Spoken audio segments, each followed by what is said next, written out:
All right, welcome back. Thank you for sticking with me this long. And, again, with the disclaimer, I'm just trying to inspire somebody. Hopefully, this will inspire you to do something different, change your situation, or whatever. You're never too old to go back. So, getting back into it, I am at this point. I've graduated the police academy, and um, I'm coming out as a patrolman, and I didn't want to lose, so I never made a case that I couldn't win. Um, just enforcing the law, doing your job. I felt like that I had to overly do it just because of my background. High school dropout. You had to write narratives. You had to tell what happened. So I had to kind of learn how to do that, and and do it well because I didn't want to be. I didn't want to go into court and just be made a fool in there because I was uneducated. So I would write a little better, learn how to use punctuation correctly, and try to write the narratives of what happened in a case. And I had a whole lot of help along the way. I mean, so had some great people that I worked around, and great friends that I still talk to today, even being out of law enforcement as long as I have now, or being out full time. But uh, my career, I went from being a patrolman to a dog handler. When I was in Bibb County, I worked for Bibb County Sheriff's Department and had a K9 unit, and felt like I needed to be the best. Felt like I needed to uh, overdo it, really. And just because of my background, I felt like that I had to go a step further. Now that I had to learn the hard way that that sacrifice, everybody has to make that sacrifice, not just you. So everybody in your family has to make that sacrifice, and eventually it all kind of came, not really come crashing down, but it came to a point where my wife and I uh, had to have some serious conversations about my need to do more and be more. So I had to find a balance, and that was my biggest issue. I had to find a balance, and when you strive for something and it's not there, you start reaching, and I think that's what I was doing. Reaching, and I don't think I was a very good person to be around because I was so driven on just being the best and being you know um, looking for something more because I always had that gut feeling like, hey, this can't be it. This is not going to be it. I love this job, but it's not what I'm going to do for the next 25, 30 years. So pushing through that, my dog ended up with cancer, and that's when I started going to school. My wife, uh, that's a uh, when that happens as a dog handler, that's something that it's hard to get over. It's hard to get over. So I was kind of bummed out, kind of depressed a little bit. And my wife said, "Hey, which the sheriff's department kind of they bought another dog, but it wasn't the same, and it just wasn't the same. So I just, at that point, I was like, all right, let's try to move forward. Uh, because I had three goals coming out of the academy, and one was to be a dog handler, one was to make rank, and then the third goal was to be a detective. So Bibb County had one detective at the time, and that guy, uh, he was a very good detective. So I mean, replacing him would have been really hard to do. Like because he was a good detective and done his job, done what he's supposed to do. Um, and I really respect him now. He's the sheriff over there now, and um, he earned it. So um, I ended up starting to go to school. I went to Wallace Community College and had my GED now, and I was, a little smarter, knew how to do, how to write a little bit more, and I thought, you know what, it's something I always wanted to do, and I'm gonna open this up. Sorry, it's something I always wanted to do, and so I'm gonna take a couple classes and I'm going to start my college career and just see if I can do it. Now it's just seeing if I can do it. So I took two very easy classes, and I ended up making pretty decent grade in there. So I thought, you know what, maybe I'll try something a little harder. So Wallace was a great place for me to start. I really enjoyed my time at Wallace Community College just because the professors there were so great. They were understanding of my situation where, I came in behind, like woefully behind. And, I didn't make the best grades over there, but I really tried and gave it my all and done really well in terms. I ended up graduating Wallace Community College with 3 2-year degrees. I got into a pattern, and I ended up taking more classes than I probably should because I got a little complacent, and it was just something that I did at that point. I really didn't have uh, a goal in mind other than graduating. I didn't have a pathway of what I wanted to do. So at that time, I've moved on. I'm, back in patrol at Clanton PD, which is here in Chilton County. And, it was all right. I went to school. I worked night shift, was still doing my job, still, but I found that balance of, wanting to be the best, but I had just a hunger for knowledge, I just all the time, in downtime, in a small town or a smaller town, you have a lot of downtime as a police officer. So I would always take my computer and,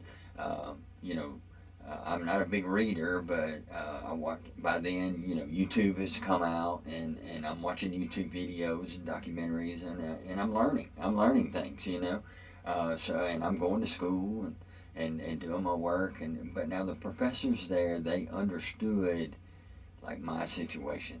When I went and talked to them and said, hey, yeah, I'm older, I'm in my 30s now, I've worked 5-6 years in law enforcement, and I just want to obtain a degree just to see if I can. Well, at the time I got promoted. Within that time I was at Wallace, I ended up getting promoted to detective in narcotics. Well, one of the jobs that you have to do as a detective is go into the school and talk about narcotics and the dangers of narcotics and alcohol and things like that. So I was doing that and ended up catching the attention of an old teacher of mine, an old English teacher of mine, Miss Kathy Buffalo. She teaches, and she's about retired. I got to work with her 1 year. That'll be later on in the story. And go from being a horrible student to a guest speaker to a colleague, and that was just something that was very special to me. But she always told me that I had more potential than I would allow myself to use. I had a lot of potential, and I could be something if I wanted to be, and I just wouldn't allow myself to utilize the potential I had. So she would tell me that all the time, and so we ended up like connecting, And I came and spoke in her history class. Um, Not history class, her English class. And I did that for a number of years. And I would come in and talk about, my story and where I was at the time. And, and that was something that, the more I did it, the more I thought, man, this is where, like, my experience would be more suited. In the classroom, because if I, and in my thought process, if I could talk to them now at this age every day, maybe I could deter them from talking to somebody like me when they're an adult. Because once you get arrested, you're in that rabbit hole. It's there. So my thought process is all right. I'm almost done with my 2-year degree. I can go get a 4-year degree, and I can go teach high school, and I can go give back, and maybe I could get a job at my alma mater, which is Jefferson High School, and I could let Jefferson High School see my 100%, because they never got to see my 100% when I was there as a student. And so that was kind of the goal, and to coach high school basketball, and so that was kind of my goal from the start. Now my goal's kind of, pivoted just a little bit away from the sports, just because of the experience, and I'll detail some of that later on in the story. But I kind of looked at it as that was my higher purpose. That was my calling.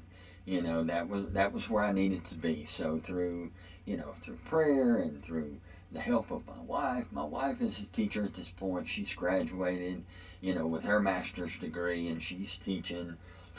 And so I felt like I had enough tools, I had enough resources that I could really make this next step. So when I graduated Wallace Community College, I went straight into the University of Montevallo.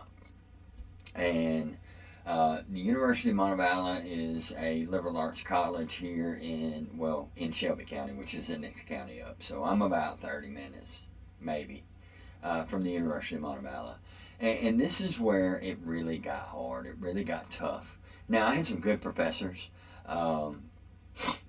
Bawden, who's not there anymore. Dr. Truss, I think. She may be there. I'm not sure. Dr. Holquist. They all challenged me. But in a 4-year school, they really don't. I'm not going to say they don't care. They really don't worry themselves that much with your background and your story and why you are where you are or how you are when you get there. What they saw is what was on paper. They saw an older gentleman that had 3 2-year degrees, and they didn't see the high school dropout that could barely read when he started college. And I was still kind of that guy, So it was tough. It was tough. It was a lot of late nights, a lot of, redoing and reworking papers. And, Montevallo was a lot more writing. And, and I would just step by step, years and years. It took me 13 years to get through, to get my second master's. And we'll get to the story. But 13 years of going to school was a long time. But I had to do it that way because I was not, I couldn't take 15, 18 hours. The most I ever took was 9 hours. 10 if it was a science. And so, it was one of those situations where I just had to do it the way I could do it, And by then, I'm a detective in general crimes. I'm working cases. So I'm working, 50 hours a week and trying to go to school. you know, I got kids, I got a family, I got, you know, I had all this stuff going on, and but I was able to uh, manage it. Now, it got tough along the way. Now, my 4-year degree was the toughest in terms of the work, but I really didn't hit obstacles until I I went to get my master's. So when I graduated with my 4-year degree, I went, walked, did the whole graduation thing, and it was a milestone in my life that I'll never forget. You know, my family's proud, I'm proud, and that kind of culminated in a whole lot of hard work to get there. Um, Professors were helpful. Most of my professors were helpful during that time. I remember writing a paper for a professor named Dr. Day, and I really appreciate Dr. Day and what he taught me and how he taught me. I wrote a paper, and he hurt my feelings. Really, he hurt my feelings when he gave it back. I mean, it was terrible. It was bad. But he taught me how to write an academic paper. So I was able to take it home and, you know, feel sorry for myself for a minute or two. And my wife's always been the voice of reason. And, you know, she's just like, hey, suck it up. You got a job to do, go do it, you know. And she'd say it like that, but, you know, that's how I took it. And so we got through the 4-year degree, and when I went to get my master's, this is where life got interesting. It got interesting. It got interesting because I had to overcome so many obstacles. So I applied, and I got accepted into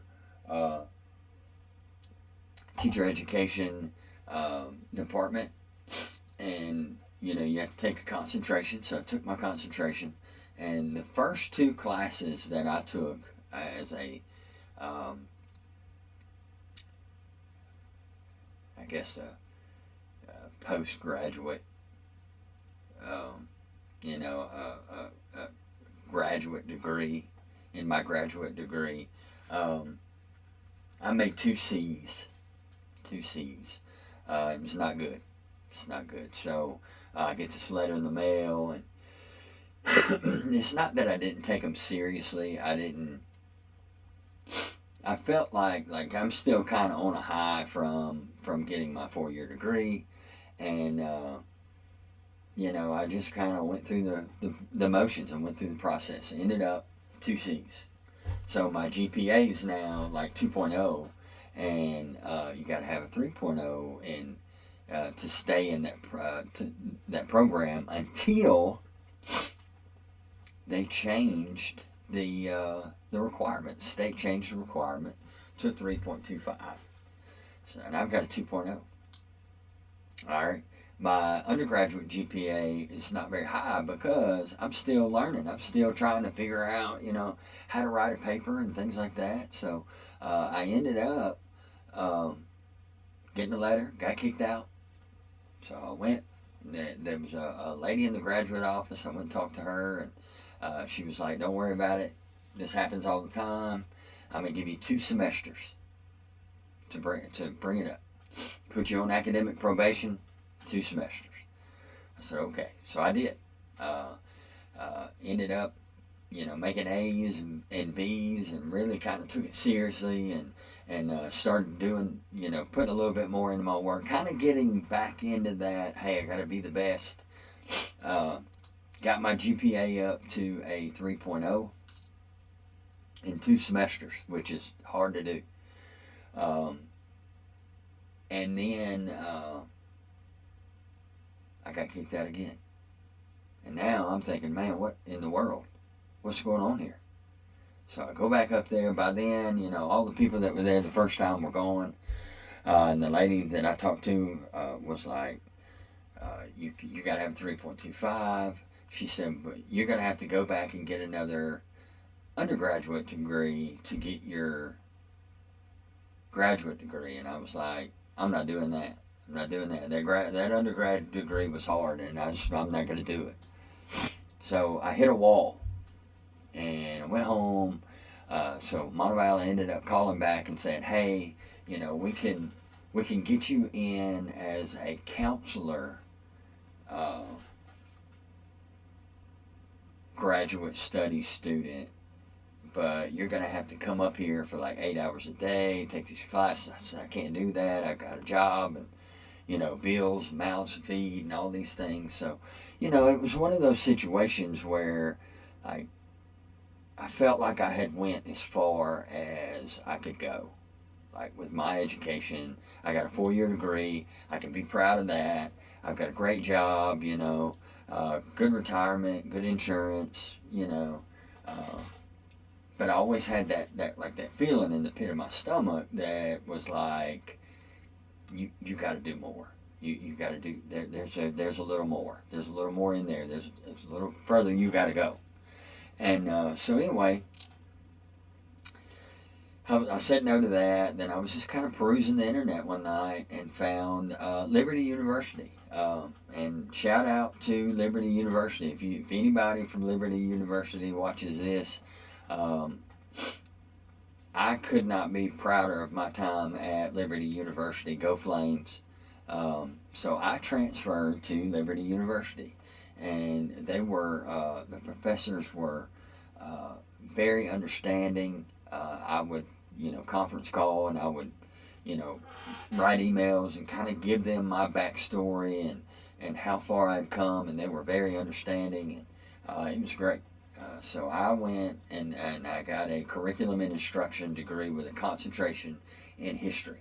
So the goal was to get this education master's, and then I could apply, go through the Class B track, and get a certification that way, and I could get hired on while getting my certification, because it's hard to do that when you're working a job, especially a full-time job, and especially a full-time job like I had, because we worked a lot. We got called out a lot. We had call-outs and, things like that. And meth lab, I was not only a detective in narcotics, I was also a hazmat specialist, so we would break down meth labs and things like that. So we were also on the SWAT team and our tactical team, and serving high-risk warrants and stuff like that. So it was a time to try to excuse me, to try to get through and get through with my degree as well. So I ended up graduating and with a 3.1 GPA, 3.1 something. I can't remember what it was, but so I graduate with this master's degree, and I'm like, man, I did it. Now, I've got law enforcement experience. I've got, this inspirational story, and now I've got 5 degrees. I've got 3 2-year degrees. I got a 4-year degree with a 4-year degree in history with a minor in kinesiology. Like, somebody's going to hire me. Like, in my mind, schools are going to be fighting over who they're just going to be throwing money at me. Well, it doesn't work that way. I realized it doesn't work that way at all. I applied for 100+ teaching jobs. Yes, for 3 years.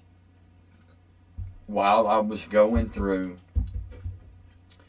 at Liberty University, and didn't get a job. I got a handful of interviews, and it was, man, I love your, I love your background, and man, if you were certified, I could hire you right now. And that was the running joke at our house for a long time. Man, if you're certified, I could hire you right now, because I heard that over and over and over again. Even where I'm from, I would go and apply for jobs in local schools in my county. Now I'm from here, but I'm not a career coach.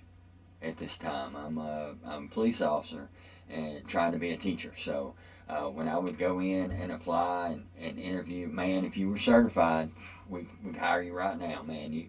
You'd be a great asset to any school. And I just heard that over and over again, but never got hired. So I ended up